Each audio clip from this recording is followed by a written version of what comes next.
करते हो, लक्ष्मी की करते हो, कुल देवी का स्मरण करते हो, लंबी बत्ती का प्रमाण। और जो गोल बत्ती होती है वो गोल बत्ती का प्रमाण किसी हनुमान मंदिर, राम मंदिर, शिव मंदिर, जितने देवताओं के मंदिर हैं वहां पर गोल बत्ती का प्रमाण। लंबी बत्ती देवी के स्थान पर इसलिए जलाई जाती है क्योंकि देवी वंश की और लक्ष्मी की वृद्धि करती है।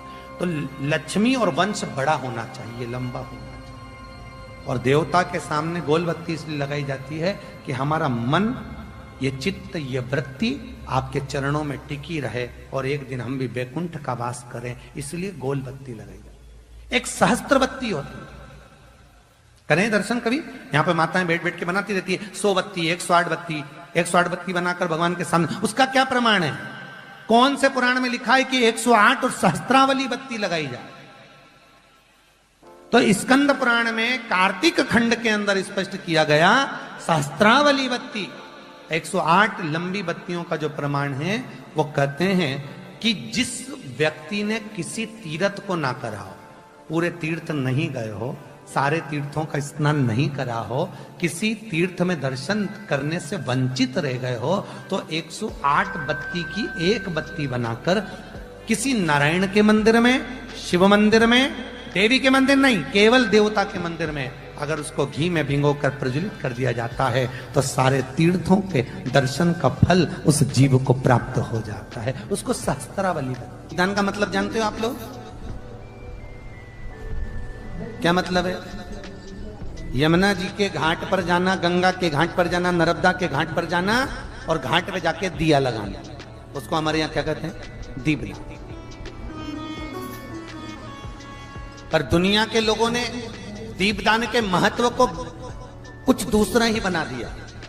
दिया जलाते हैं और नदी में छोड़ते हैं। भैया कौन सी पुराण में लिखा है दादा? कौन सी पुराण में लिखा है कि दिए को उठाकर नदी के अंदर छोड़ो? एक बात बताओ, सास तुम्हारी ऐसी बैठी सामने, तुम उसकी पूजन करोगी या थाली रखोगी या दिया जलाओगी तो उसके सामने रखाओगी कि उसके सिर पे जलाओगी? अरे बोलो तो सही, दिया कहां जलाओगे? उसके सामने कि सिर पे? पर दुनिया के लोग दिया कहां जला रहे हैं? दिया जला के छोड़ते हैं गंगा जी में, यमुना जी में, सरयू जी में, उसके अंदर छोड़ते हैं।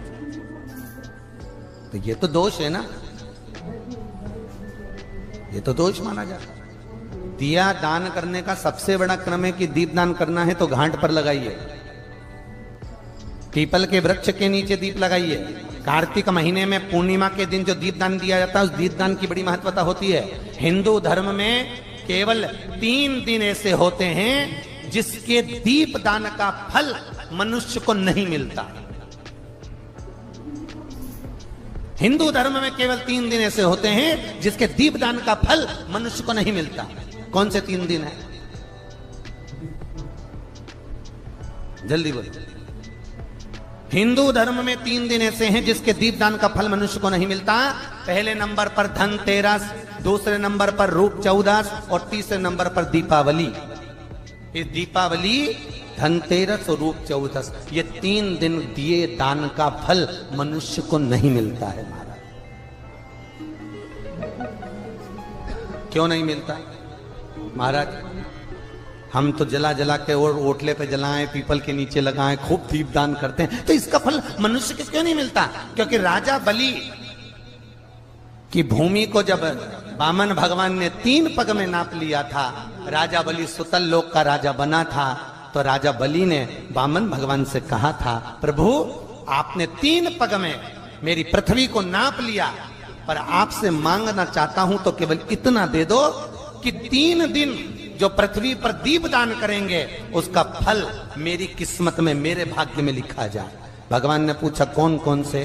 तो कहा एक धनतेरस, दूसरा रूप चौदस, तीसरा दीपावली।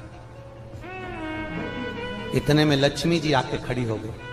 लक्ष्मी जी ने कहा राजा बलि से, भैया पृथ्वी के लोग सबसे ज्यादा पूजन तो उसी दिन करते हैं,